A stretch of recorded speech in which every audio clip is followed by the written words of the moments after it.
The Dalai Lama spurs hate. China warned U.S. President Barack Obama that any meeting with the exiled Tibetan spiritual leader would shatter the already shaky U.S.-China relations. China is already on the outs with the U.S. after President Obama announced the sale of $6.3 billion worth of arms to Taiwan.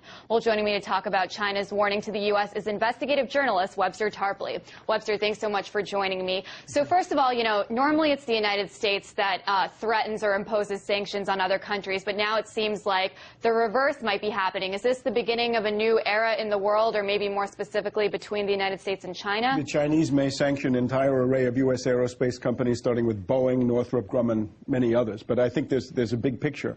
The U.S. is antagonizing China in a very large number of ways. The way the Chinese see it, the U.S. is meddling in Tibet with the Dalai Lama coming this month, meddling in Taiwan with the last $6 billion plus arms deal. There's meddling in the Uyghurs of Xinjiang province, a group that's sponsored by the U.S. government. The Chinese object to what the U.S. is doing in the South China Sea, which they regard as territorial waters, and then in cyberspace with the Google conflict. In economics, there's a conflict over the proper valuation of the renminbi, where the Chinese have a fixed parity. And then trade protectionism. This, I think, is an area where the U.S. actually needs more.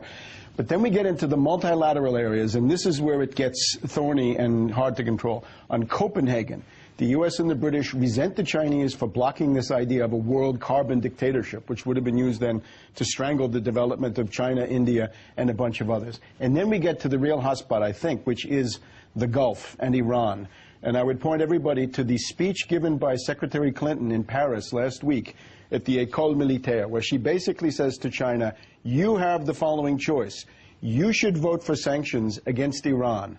That will mean 10% of your oil may be cut off, $80 billion in deals, and your main hope of having a safe and secure overland pipeline through Iran, that'll go out the window. And if you don't, Israel may be unleashed. They may attack Iran, and that may close the Straits of Hormuz. Right. And at that point, you'll lose 1/3 of your oil. So they think they've got the Chinese in a bind. Got it. And so you say, the United States is maybe provoking China, but it seems like this is a turning point here in U.S.-Chinese relationships, and possibly for the world, that that China is starting to threaten the United States. I mean, how is this going to? What does the future look like? Will the United States have to start consulting China before they make big decisions like who to sell arms to? Well, it's only a threat if you assume that the U.S. is going to be economically stagnant in the current form. The U.S. elite right now is obsessed with the idea that China is overtaking the U.S. And, well, they might, because they are. They're now the largest exporter in the world. They're going to pass Japan to become the second largest economy in the world. The question for the U.S. is, are you going to rely on economic warfare and fomenting conflict in the Gulf with Iran as a gambit, fomenting conflict between China and India, or do you take the rational view, which is to say, let's have a peace race of economic development? Just a couple of points. The Chinese are building 20 nuclear reactors. The U.S. is lucky to build one. The U.S. wants to keep up, build 20, build 40.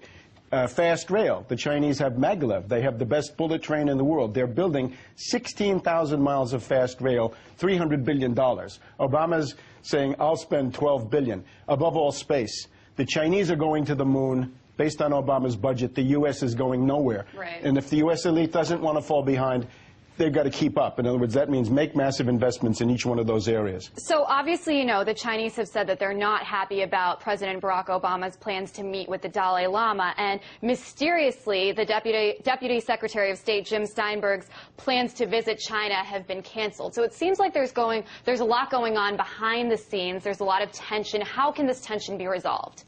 Again, by the U.S. making the rational choice. If you go down this conflict-fomenting economic warfare road, that's the road to world tragedy for everybody. On the other hand, you choose the peace race, everybody could benefit. The U.S. has to understand this is now a real superpower rivalry with a power which is really in economic terms already ahead, in terms of real economics, because the U.S. gross domestic product counts things like derivatives, credit default swaps.